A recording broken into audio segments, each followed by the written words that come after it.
Cing mau nonton Baekhyun. Ya, belum nih. Kenapa? Tapi mahal banget tiketnya. Berapa? Yang paling mahal itu 3 juta. Belum Belum sama tax lalu. Itu berarti 3,5 ya. Iya 3,5. Belum lagi ongkos ke BSD-nya. Karena kan dia venue-nya pindah nih ya kan. Tadinya di Tendor. Terus pindah nih, ada yang curhat kebetulan soal si Baekhyun ini. Gue juga baru tahu, gue juga baru ngeh kalau ternyata venue itu pindah setelah gue kepoin si promotor Apple Woods itu. Jadi ini ada yang curhat, hai kekoreaan mau curhat dong. Ceritanya ini lagi sebel banget sama perdramaan konsernya Baekhyun. Baekhyun dalam kurung EXO, seolah-olah ada gitu nama Baekhyun lain di K-pop selain nggak EXO ada gitu. sih, iya. Jadi Januari 2024 Baekhyun udah ngumumin konser di Istora Senayan selama 2 hari di tanggal 1 dan 2 Juni. Lihat, Baekhyun tuh pede 2 hari. Karena mereka Pede fansnya banget. banyak. Iya bener, Canyol gak bisa karena gak sold out. Udah seneng banget tuh, venue-nya udah cakep, dapat 2 hari pula. Fans Indo udah banyak yang nunggu-nunggu kan pastinya, termasuk salah satu wishlistku juga buat datang. Lalu mendadak di tanggal 19 Maret kemarin promotornya Applewood ngasih pengumuman perubahan venue dipindah ke Ice Hall 5 dan seat plan-nya all standing section. Enggak, ini koreksi ya, ada yang standing ada yang sitting pada akhirnya.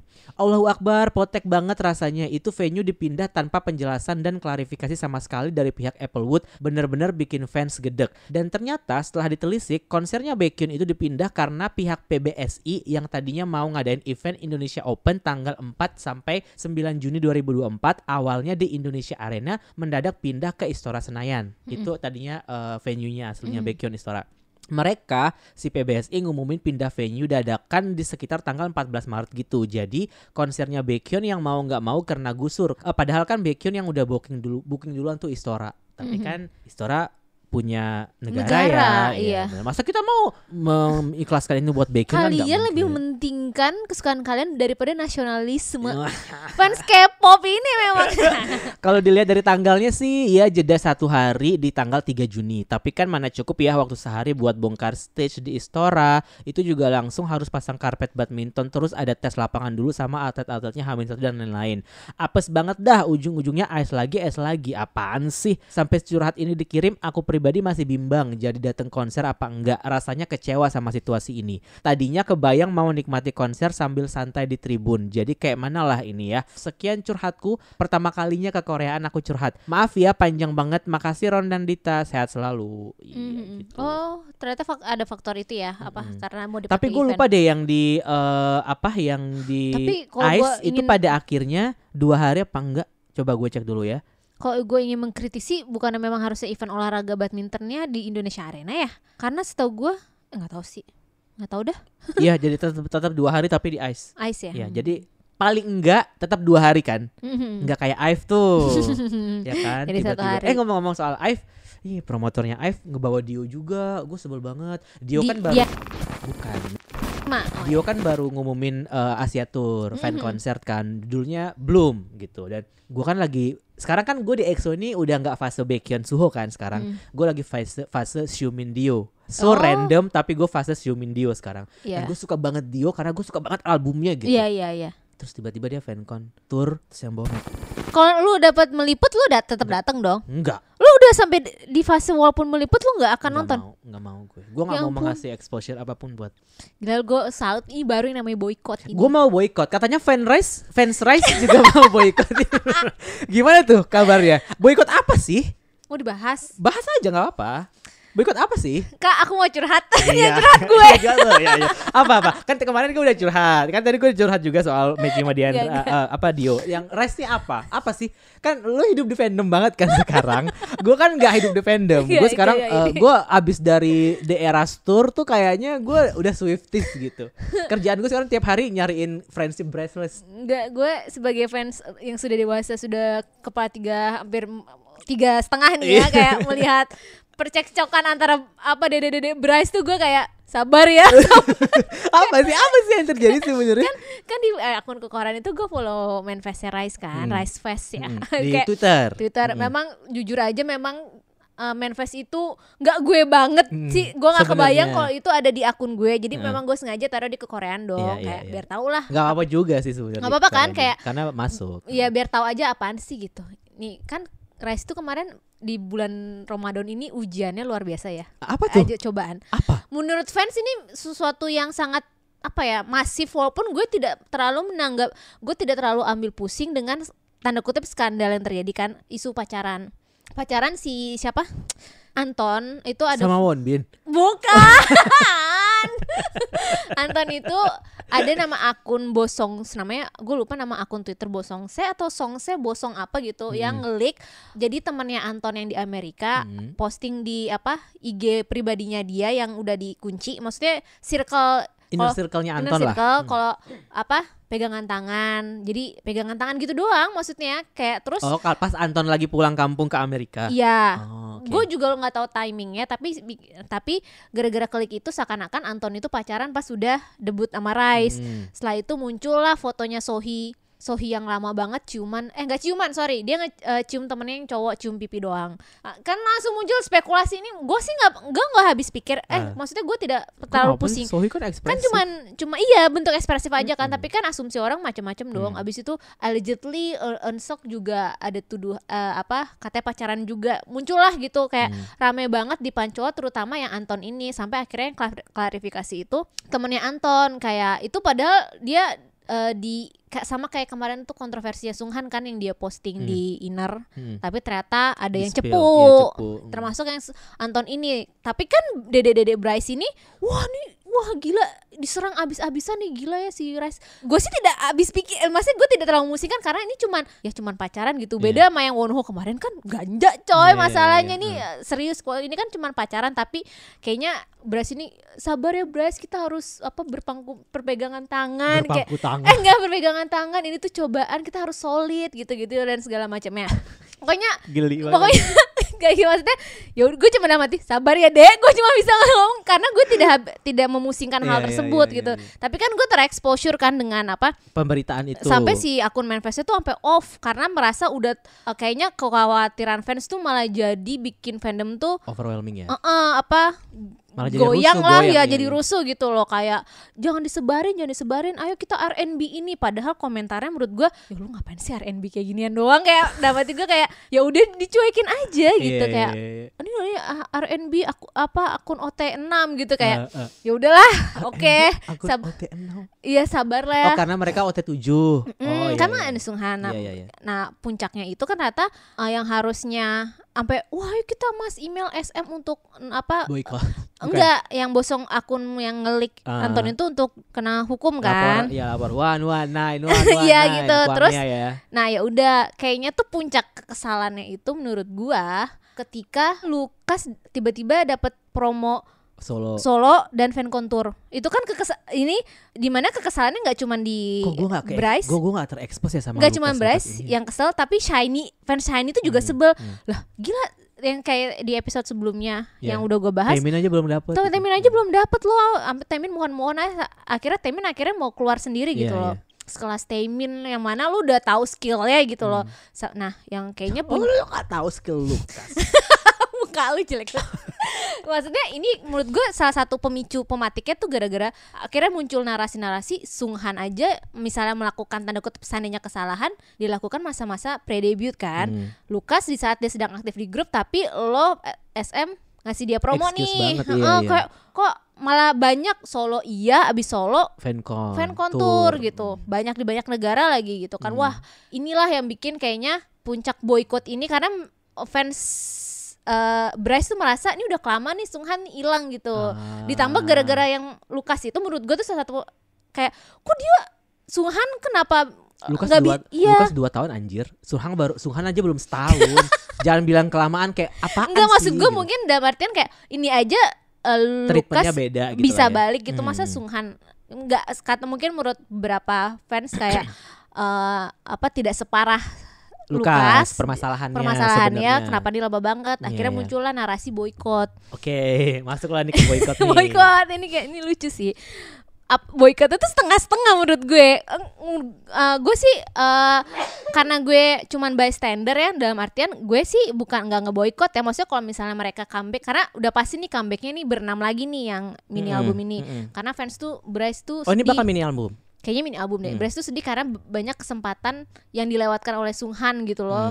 Yang Sunghan gak ikutan gitu. Terus bener-bener yang bikin fans kesel tuh membernya itu bener-bener gak ada yang ngomongin Seunghan sama sekali gitu loh. Dimarah lah sama SM, gak boleh. Makanya itu juga. Kan seolah-olah dia gak pernah ada kan. Iya kan, bener-bener kayak bener. aneh. Kayak jahat gak sih dunia ini? Iya, itu yang beberapa yang akhirnya memutuskan untuk ada fanbase Rise yang besar untuk boykot, beneran boykot, nggak mau ngepromosiin sama sekali, bener-bener nggak mau. Kalau misalnya mau streamingnya ilegal gitu.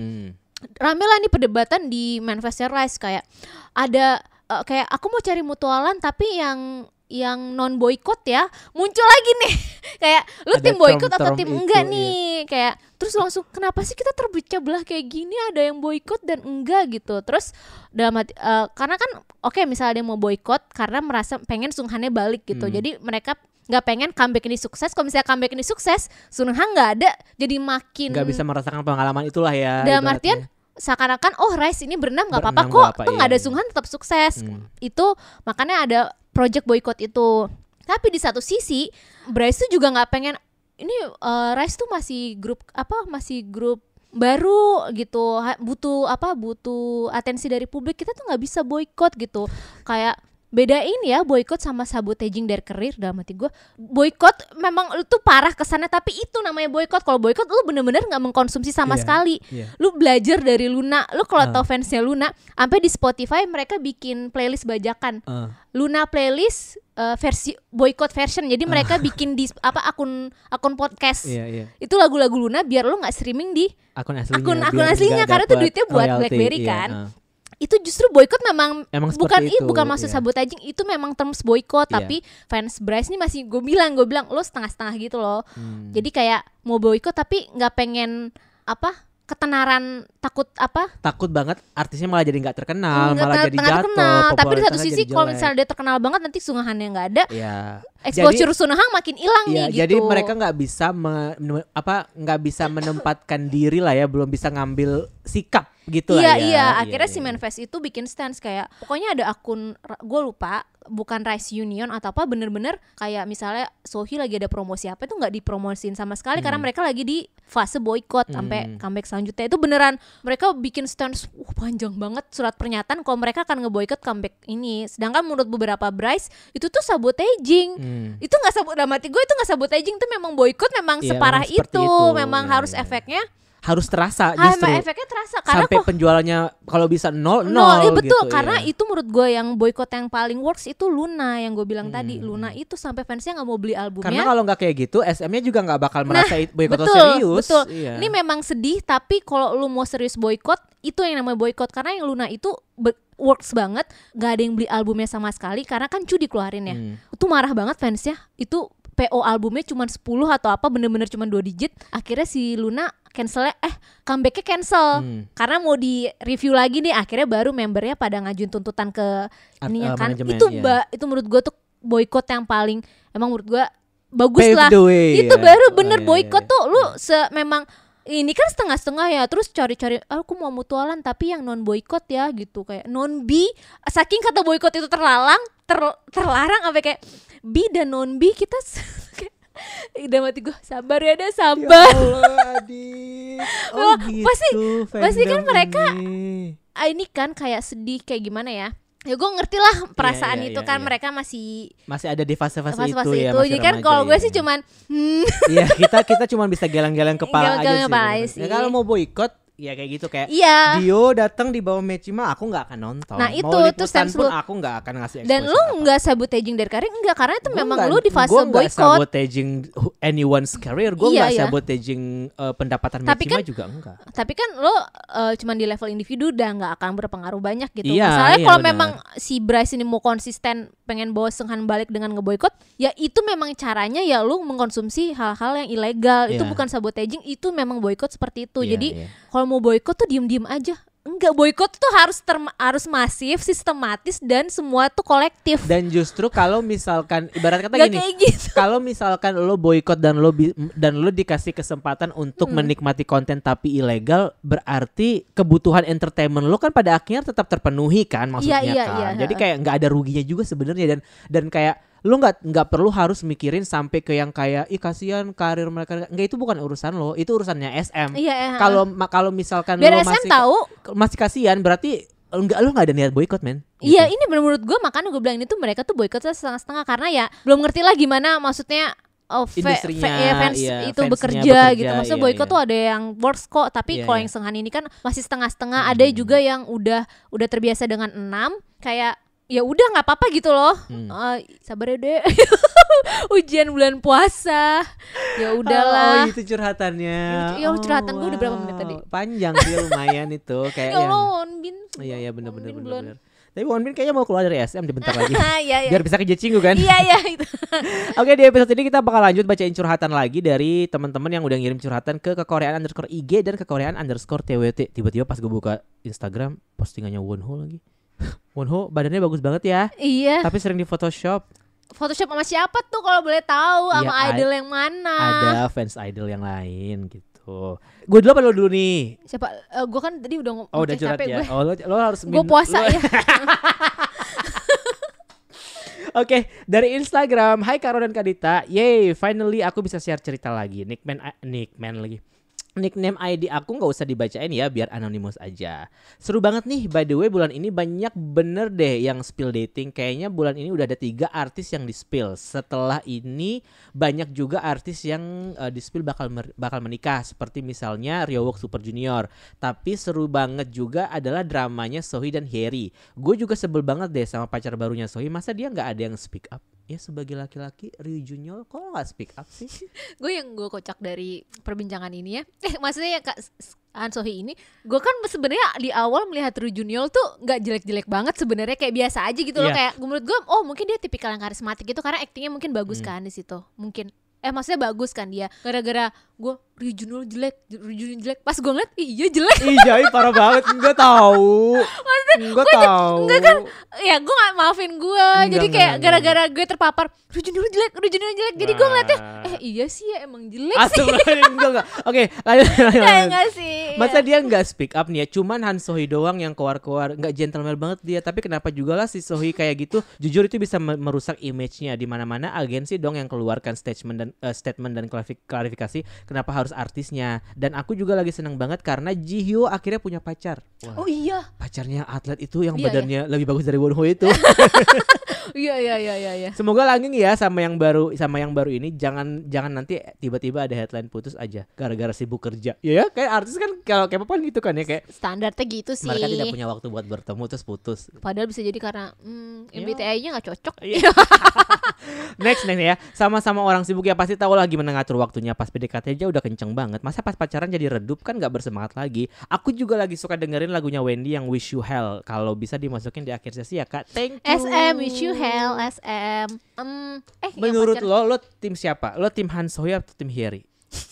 Enggak lah, gue nggak suka dua wanita tuh diadu domba. Karena gue Apalagi sebagai cuma gara-gara Ryu Junior lagi jelek itu. Iya, gara-gara si Ryu Junior jelek itu.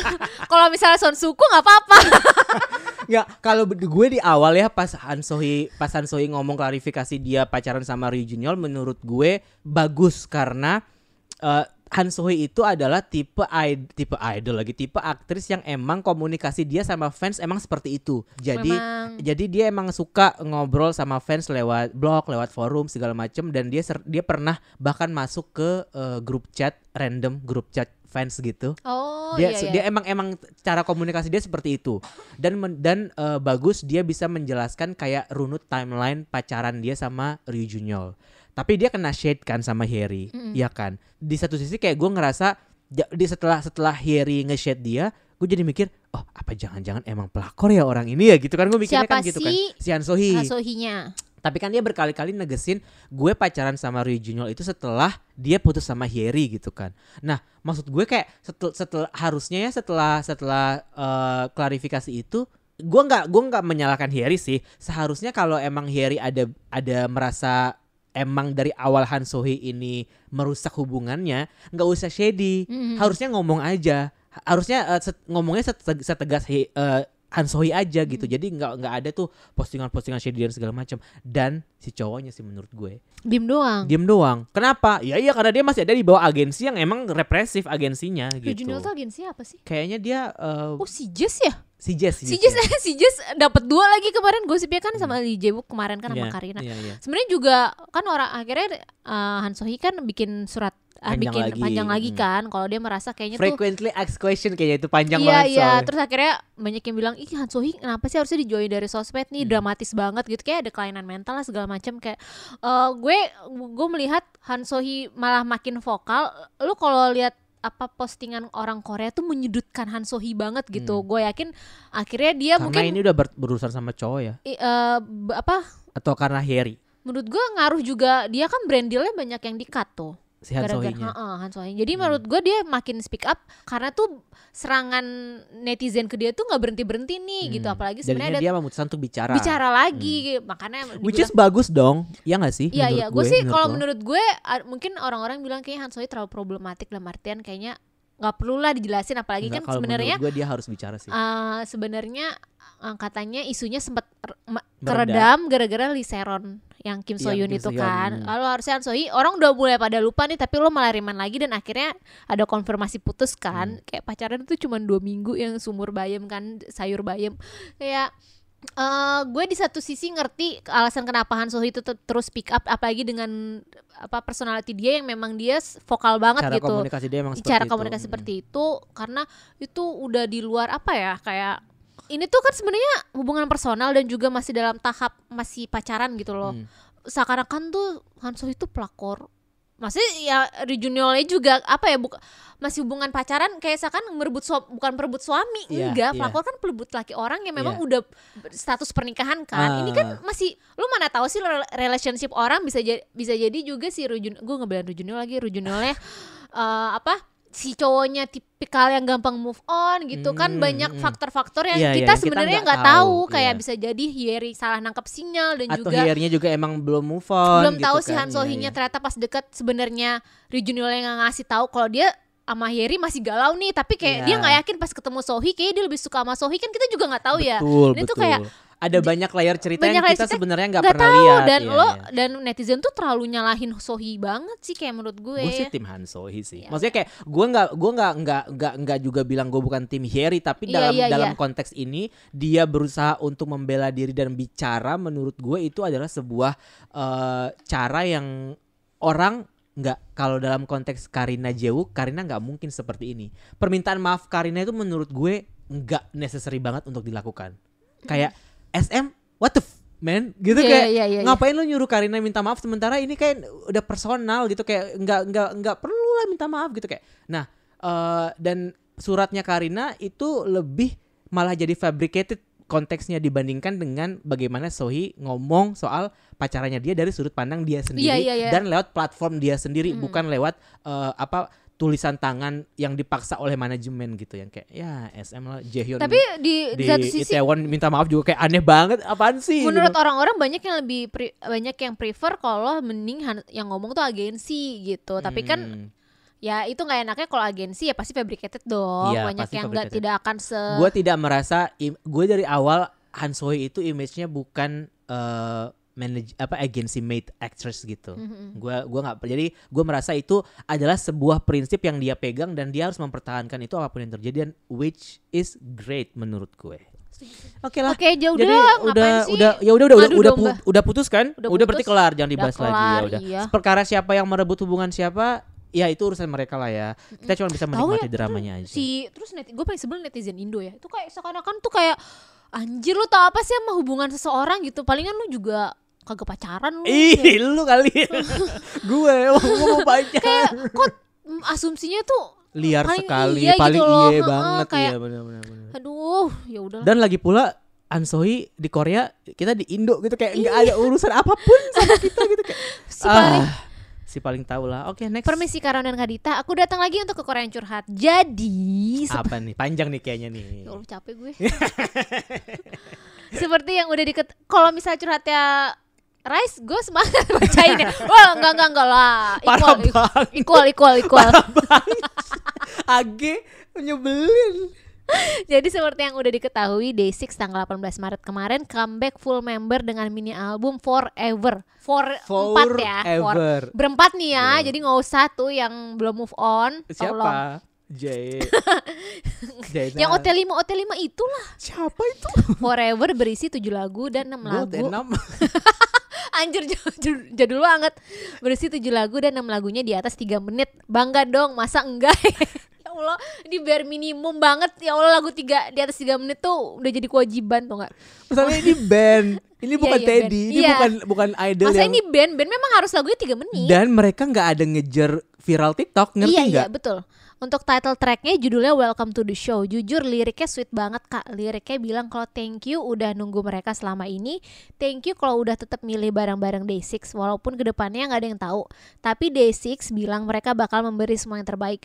Pas pertama kali dengar lagunya aku nangis kak. Semua perasaan campur aduk. Seneng karena sekarang udah balik berkarya lagi. Setelah banyaknya rintangan dan masalah yang dilalui. Dan Gara-gara ini Jenny. Dan ini comeback pertama mereka setelah aku jadi My Day. Seneng banget konten mereka berlimpah, hehehe. Sekalian aku mau ke Korean FM, B-side favorit aku di album Forever ini, Let Me Love You. Sekian curcolanku kak, semoga kedepannya Day6 semakin dikenal dan dicintai banyak orang. Thank you Karon dan Kak Dito udah bacain ini. Semoga sehat selalu dan dilancarkan rezekinya. Kalau yang bacain ini Kak Dita, maaf banget panjang, haha, love you kak. Minta maafnya di atas materai terus kirim ke apartemennya Ron. Surat permintaan maaf. Lo udah denger kan albumnya? Udah. Gua suka Bagus ya, albumnya. bagus. Gua Dan suka albumnya. Day6 ini justru setelah banyak apa yang masalah yang ini, lu lihat chart digital chartnya udah bagus banget. Bagus Dan banget. Day6 tuh kayak udah jadi general publik. Lu apa ya, konsernya Day6 itu yang pengen nonton bukan cuma My Day, tapi Iya, bagus. lo orang-orang biasa Iya. gini kayak gue pengen nonton Day6 Udah gitu. kayak nasional, Iya, kayak kita gue kalau kayak misalnya sama gue Ayu lah gitu ya. kayak gue mau nonton apa ya di sini, Di Indonesia ya, Peter Pan. Peter Pan, Noah, ya boleh lah Noah, gitu lah, ya. kayak apa yang tau karena lagu-lagunya gue familiar Oh, Sheila semua. on Seven dong. Oh iya kayak Sheila on Seven gitu kali ya, karena Lo emang bukan Sheila Geng tapi ya udah kita Lo tahu lagu-lagunya, iya, lagu-lagunya enak dibuat. iya, benar. Jadi menurut gue Day6 udah di level itu udah keren banget. Nih, gue itu yang gue lakukan Keren, pas konser Sheila on Seven 2000 Keren. awal tahun 2022 kemarin kayak. Dan tuh susah dapat tiketnya kan, susah dapatnya kan. Iya. Lebih susah dari tiket Taylor Swift lagi itu. Oh iya, Sheila on Seven. Sheila on Nah, Seven. iya betul. Ya, dan Keren Day6.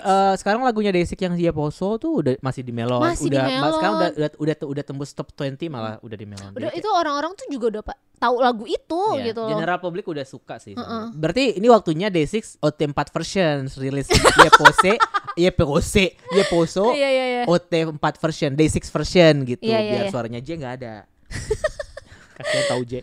Ke Koreaan curhat, karena aku sekarang lagi suka banget sama Zero Base One, aku bakal bahas mereka. Sebelumnya aku mau ngasih selamat buat Zero Base One karena debut Jepangnya sukses. Yeay, yang Mereka ada member Jepang gak sih? nggak ada. Nggak ada ya. Makanya ini yang apa? Gue cukup takjub, nggak salut sih, kayak mereka tuh nggak ada member. Kepler kan populer banget di Jepangnya, dan gue pikir karena memang mereka ada 3 member Jepangnya kan faktor, tapi Zero Base One ini nggak ada sama Nggak ada. sekali.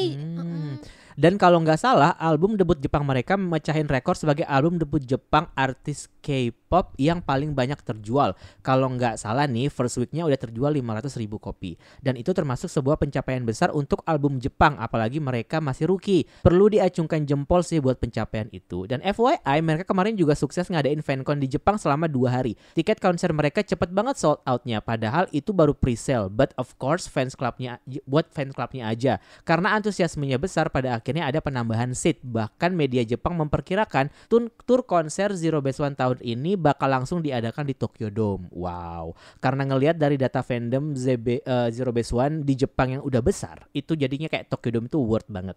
Jujur ya kak, aku yang baru nge-stan Zero Base One dan aku baru sadar kalau fansnya Zero Base One itu banyak banget dan fandomnya besar banget di Korea ataupun Jepang. Terhitung belum 1 tahun, Zero Base One sudah berhasil ngejual 4,5 juta album, 4 juta untuk album Korea dan 500.000 untuk album Jepang. Dan kemungkinan bakal bertambah juga jumlah penjualan album Jepangnya. Pantesan aja nih saham CJ di bidang musik naik pesat dengan semua pencapaian mereka yang sekarang. Tapi kenapa ya kontrak mereka cuma 2,5 tahun? Aku tuh baru suka mereka. Nanti tahun depan mereka udah ditinggal. Aku nggak pengen mereka bubar, tapi nggak mungkin juga kontrak mereka lanjut. Sangat-sangat nggak mungkin. Inilah efek yang aku paling nggak suka dari menyukai grup hasil survival show-nya Mnet. Pasti selalu ada luka yang ditinggalkan, anjir.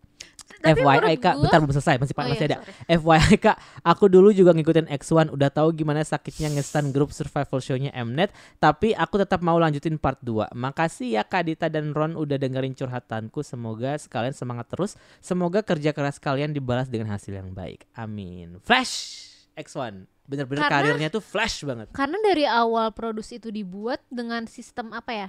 Dia ngambil trainee dari agensi-agensi kan. Itu menurut gua apa yang akhirnya jadi dilematis. Lo pasti akan balik ke agensi lo, nggak bisa karena mereka diambil dari agensi.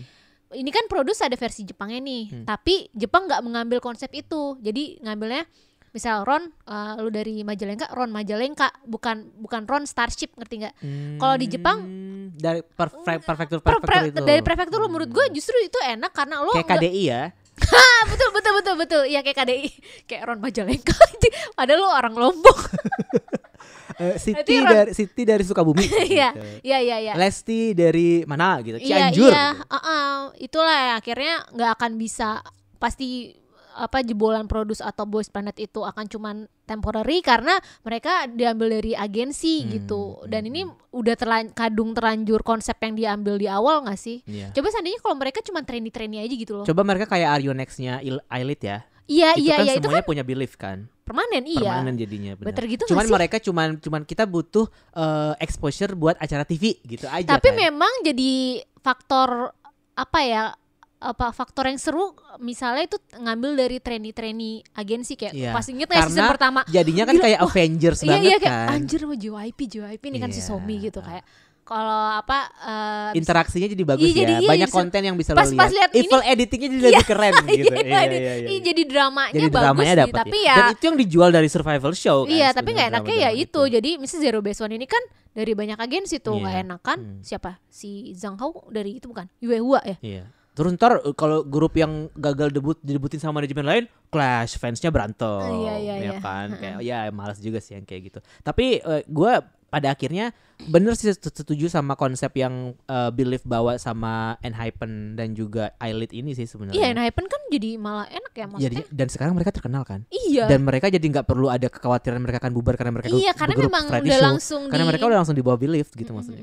Oke, next. Next ada reply dari Twitter @milkim_02. Kekoreaan curhat, baru awal tahun beberapa grup baru didominasi oleh girl group lagi like 2022 termasuk redebut Baemon, Ailitnya Belief dan VVUP atau Vivap. Bacanya gimana ya VVUP ya? Yang ada orang Indo, belum lagi rencana SM New Girl Group. Gila. Kira-kira pangsa tahun ini apakah akan didominasi oleh girl group lagi? Espa aja belum sampai mana-mana, sombong banget. Espa udah terkenal, coy, mau sampai mana lagi lo pengennya? Desang. Belum Maksudnya, sampai apa kadar belum sampai mana-mana laginya tuh lo maksudnya apa? Kalau menurut gue Espa tuh udah populer. belum ada di top of mindnya boomer kalau yang terkenal itu Blackpink. K-pop itu Blackpink dan BTS. Nah, Aespa tuh belum kayak gitu. Ya memang. Ya. Ya betul sih. Ya. Tapi nggak apa-apa. Kita butuh regenerasi. Ya, Kita ya. nggak bisa membiarkan SM milking Aespa terus dong. Ya betul. Bener kan? Ada lanjut lagi silakan. Udah lu gantian. Oke. Dari Instagram kemarin lumayan galau dapat berita Taemin sama Onyu keluar dari SM. Sebagai Syawal, hal yang selalu aku banggakan dari SHINee adalah selalu bersama. Tapi pada akhirnya akan tiba kayak gini juga berbeda agensi. Tapi masih tetap bersama sebagai SHINee. Tetap nyaman tapi ada perasaan yang bikin gak nyaman kata dia gitu. Thank you. Sedih ya. Tapi gak apa-apa kok. Kita semua harus keluar dari SM pada waktunya. Iya. Sebenarnya salah satu kekhawatiran gue Taemin keluar tuh lebih nanti lagu-lagunya kan seperti apa sih? Karena kan ya lagu-lagu produksi SM kan. Ada pame bakal gitu. Iya, maksudnya lagu-lagu produksi SM ya kita udah tau lah gitu. Udah emang sebenarnya tuh cocok banget buat Taemin. Ya tapi balik lagi gue tuh selalu selalu appreciate idol yang berani keluar dari dari korporasi besar gitu. Berarti memang dia ada yang salah ada yang perusahaan sas ini. gitu. Masalahnya yang pas waktu yang keluar dari SM itu beruntun tuh Taemin. Abis itu siapa? Onyu juga. Itu kayaknya orang-orang juga kaget Onyu sih keluar. Ternyata yang malah SM loyalisnya kan si Kibo Mama Mino. Terus tapi gue sempat baca. Ya kalau Minho sih menurut gue dibidibis aja. Apa? Dibidibis. Karena menurut gue memang Taemin tuh memang skilless powerful itu menurut gue tanpa under SM pun bisa sih. Terus ya yang CBX keluar itu juga, Dio juga. Terus SM termasuk dari SM CNC-nya juga itu keluar siapa tuh kayak bintang variety show apa keluar juga dan ngikut yang kan akhirnya muncul gosip-gosip kalau Taemin itu di agensi namanya BPM atau apa. BPM itu dulu kerja sama SM CEO-nya. Jadi memang tuh mostly kalau lo idol keluar dari SM. korporasi besar, pasti dia ngikut manajer yang awalnya udah nemenin mereka tuh. Sama kayak Dio. Dio juga ya? Dio juga. Mostly kayak gitu tuh, apa semua artis lah ya. Nama manajemennya lucu lagi, Kompani Susu. Kompani susu ya? Dia nggak tahu apa susu itu artinya susu gitu. Susu Milk? minuman, milk. Tapi dia kan susu karena Gyeongsu gitu. Iya, maksudnya ya nggak akan jauh-jauh Iya lah. benar-benar. Tapi kayak gue kalau tadi kekhawatiran lo soal musik, gue sebenarnya kalau untuk Taemin emang lagunya Taemin bukan my cup of tea. Tapi semoga aja Taemin emang selama ini sepanjang karir dia emang sudah nyaman dengan genre musik yang dia bawakan. Jadi ketika dia keluar dari SM dia tidak akan terlalu jauh berubah genre gitu menurut gue. Karena gue sampai sekarang masih belum bisa menikmati vokalnya Taemin sih sejujurnya. Karena gue lebih suka tipenya Onyu. Vokalnya Onyu kalau gue. Jahat lu. Sama Jonghyun gue. Bahkan Kibom aja gue lebih suka Ki sebagai influencer. Enggak, sebagai influencer bukan sebagai soloist Ki, ngerti gak? Gue cuma suka dia nontonin di variety show, lihat konten-kontennya dia itu aja. Tapi pas dengerin lagunya gue bisa nyambung karena Kibom dibuat sangat shiny banget kan. Mostly semua lagu-lagu dia itu kayak shiny banget gitu. Tapi gue nggak bisa relate sama musik yang dia tampilkan gitu. Apalagi Minho. Udah tampang doang. Jahat loh. Tapi iya sih kalau yang Mino lagunya kayak ya udahlah gitu, kayak memang dikasih aja. Kasih kayak memang SM masih ada budget nih ya kita kasih Mino. Karena kan memang XX lagi maksudnya peran Mino kan di kayak variety show kan atau enggak drama juga kan. Memang itu. Jadi kayak nyanyi justru side jobnya. Side job dia iya benar-benar. Sama ya aktif di Shiny as a group gitu. Dan dia emang satu-satunya rapper di Shiny kan. Makanya bagusan rapper Kibum deh. Iyalah jelas lah. Kibum tuh all rounder. Anjay. Cinggu gue tuh Ki. Oh ya? Karena seumuran ya? Iya. Iya benar. Ganteng lagi. Gue juga sukanya Ki di Shiny. Oh iya? Dari awal? Oshi gue Ki. Iya. Oshi nyebutnya bias kali kalau kayak apa-apa. Oh iya bias iya. Oshi. Ya. Kalau gue Onyu sih dari dulu. Onyu ya. Iya tuh ya. Tipe-tipe kabupaten kan lu demennya? Kalau Onyu lebih ke kayak pesisir, anak pesisir dia. Pesisir. Dia Bangka Belitung. Sebenarnya kalau melihat tipe bias gue di suatu grup, kalau misalnya NCT, gue harusnya demennya Jaemin sih. Tapi gue nggak demen Jaemin. Jaehyun juga dong lu berarti? Harusnya. Tapi enggak. NCT apa? Siapa? Ntar kalau NCT Dream kan Chunlo. Oh iya. Iya kan? Iya itu gue juga ini sih, juga kaget sih dengan kenapa gue demennya Chunlo. Iya. Karena dia all rounder. All around you. Kayaknya NCT belum ada yang gimana-gimana. Gue biasa aja. Kalau gue dulu doyong sama Jaehyun. Terus udah enggak lagi. Sekarang Mark. Tapi Mark as a Mark ya. Mark oke sih menurut gue, tapi gue juga Mark bukan, gue suka Mark tapi bukan karena Mark NCT. Gue suka Mark aja. Gimana? Kalau NCT gimana maksudnya? Tapi gue gak, maksudnya karena gue gak menikmati karya dia, ngerti gak? Kalau misalkan gue beda sama misalkan kayak gue suka Suho di EXO gitu. Ya gue dengerin album solonya, gue dengerin lagu-lagu dia yang lain gitu. Nah kalau Mark itu gue gak dengerin NCT, jadi gue suka Mark sebagai Mark gitu. Kalau yang gue suka member sebagai part of the group, Jisung. Tapi belakangan ini juga gue suka Jisung cuman karena dia Jisung aja sih. Karena enggak smoothie. Suka Gak suka.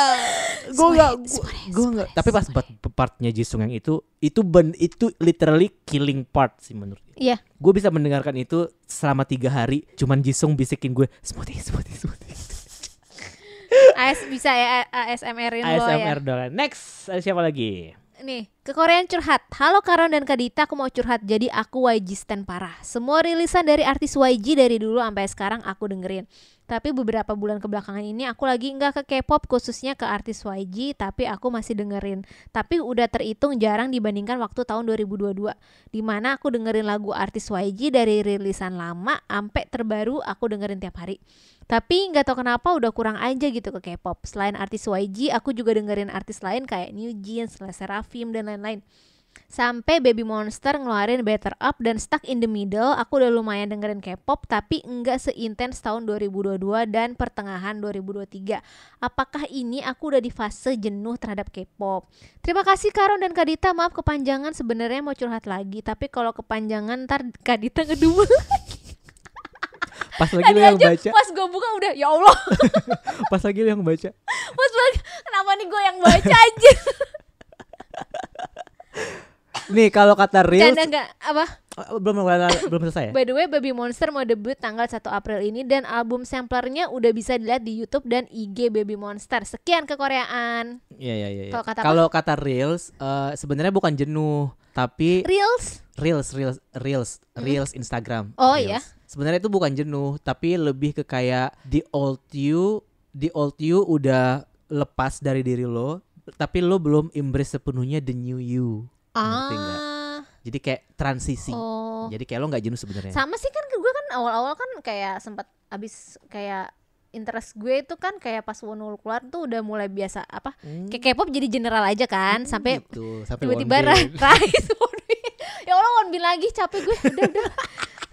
Sampai akhirnya maksudnya nggak perlu lu bilang ini fase gitu sih ya. karena jalani kan aja. ini as a music nggak ada fase. Kalau nanti kok misalnya bosen dengerin lagu YG coba dengerin Young Posey, judulnya apa? Anjir gue lupa.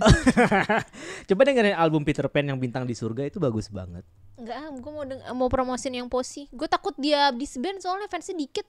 yang Posey judulnya Double XL itu bagus loh. Wah itu YG banget yang seharusnya YG. Oh gitu. Oke. Tapi masalahnya dia nih under DSP coy. Yeah. Kekhawatiran lah daku ini. Yeah. Yang di manage DSP terakhir April nih. Oh iya benar. Kart masih lah. Kart masih ya. Karena pasarnya juga beda. Pasar ya kan? dia kan iya. Amerika Latin. Amerika ya. Oke, next di Instagram. Halo Karon dan Kadita, semoga sehat-sehat terus ya kalian. Seru banget kemarin bahas BGP yang akhirnya bikin aku sadar kalau mungkin aja ada OTP aku yang bikinan agensi. Hehehe ya, semua OTP itu bikinan agensi. Enggak lah. Oh, Wonu Minggu enggak ya? Enggak, Wonu Minggu real. Real ya. Ya gue percaya akhirnya maafin ya kemarin gue ngecengin temen lo pas gue cek videonya iya mereka real. Mereka real kan? Cocok kan? Udah gue mengakui mereka real. Belum? Hah? Menurut lo mereka udah nikah belum? Gimana? Nah, Chungha comeback nih by the way. Kira-kira kalian suka gak sama 2 lagu barunya? Terus bahas lagi dong artis-artis nugu kayak Bang Gyubin, kayaknya belum pernah dibahas deh. Bang Gyubin siapa? Oke. Saking nunggunya bahkan lo gak tahu ya. Oke, segitu aja Kak, makasih udah dibacain. Terima kasih. Bang Gyubin tuh kayaknya mungkin salah satu jebolan Oh bukan Bang. Hah? Bang tuh gue kira abang tau gak? Oh Gyubin artis solo wanita. Iya. Oh tahu gue, kemarin gue dapet rilisnya. Masalahnya iya. si Gyubin itu visualnya menarik banget sih. Sama lagunya lucu kok, kayak lagunya Shannon yang awal-awal tau gak? Iya. Dan dia visualnya juga cantik kok si Gyubin ini. Sukses terus ya Gyubin. Thank you. Hai Ron dan Dita, lagi seneng banget nih band kesayanganku comeback setelah sekian lama. Setelah bertahun-tahun cuman bisa rewatch konten Day6 2 minggu terakhir, rasanya penuh banget ngelihat Day6 ada di mana-mana. Request welcome to the show dong Kak. Thank you. Ini terakhir Kekoreaan curhat. Halo Kakak, mau share soal Lukas yang bakal debut solo di April nanti. Menurut Kakak, apakah debut solonya Lukas nanti bisa diterima di Korea? Enggak.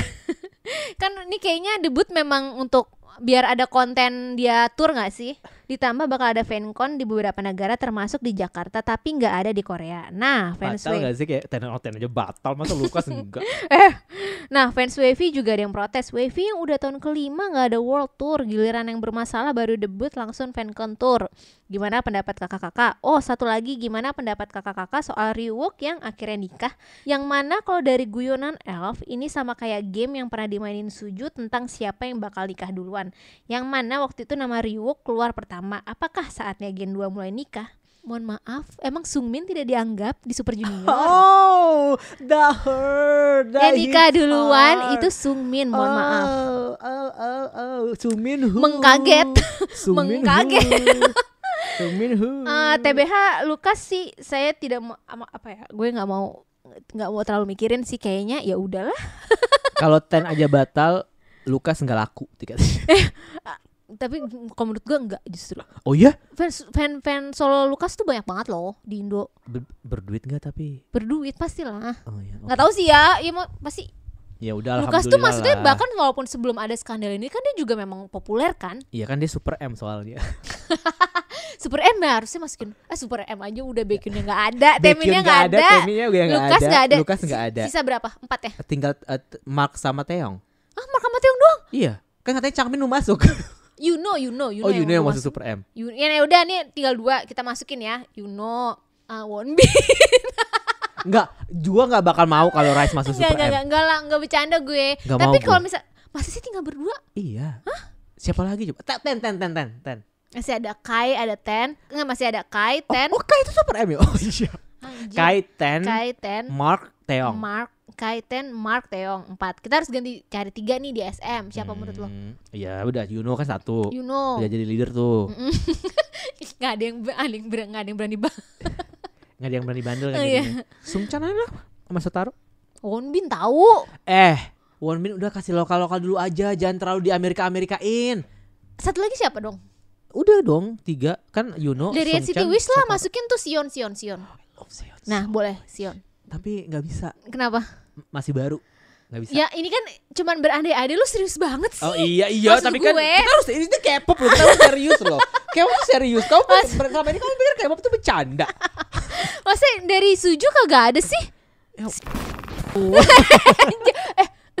Parah. Sindong.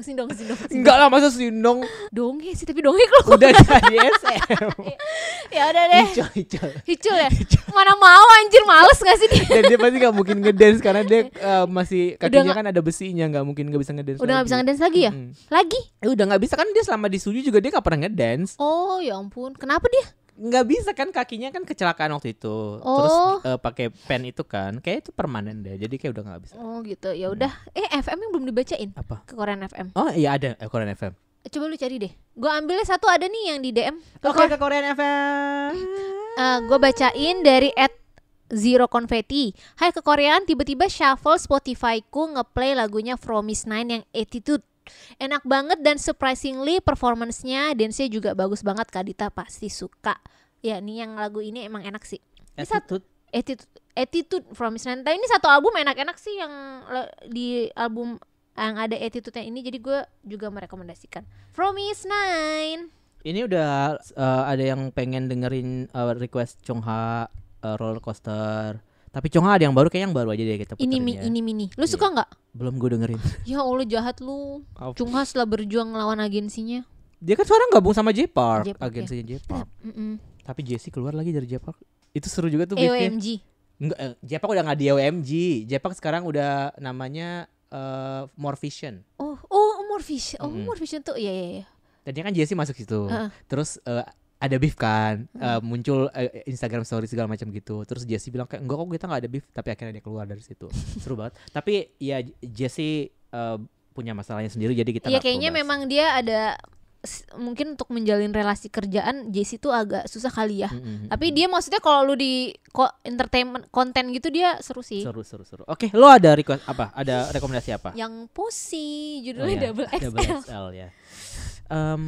Gue coba buka ini dulu Pokoknya ya. nggak boleh Dio, nggak boleh Chen, Enggak. nggak boleh Taeyeon, Gue Taylor Swift boleh nggak? nggak boleh Bilkin, nggak boleh Bilkin anjir. Bilkin. Ntar mana sih? Gue lagi buka Melon Top 100 gue dulu. nggak boleh TWS, nggak boleh kompetitornya Rise, nggak boleh Tuas. Oh, ini aja yang plagiat New Jeans. Eyelid. Apa magnetic enak kok Magnetic. Ya enak orang lagunya New Jeans. Kan gue memang awalnya suka ini New Jeans, tapi akhirnya fatigue gitu lagunya Fatigue. under 3 menit doang. Tahu nih, pokoknya gue boikot lagu-lagu yang under 3 menit. Padahal sebenarnya lagu Double XL-nya Young Post ini juga 3 menit, tapi karena dia grup UMKM, gue maklumin. Ya berarti boikot lo sama aja dong kayak Bryce. Nggak Setengah-setengah konsisten gak dong. konsisten. Oh iya, maafin gue. Ah. Gak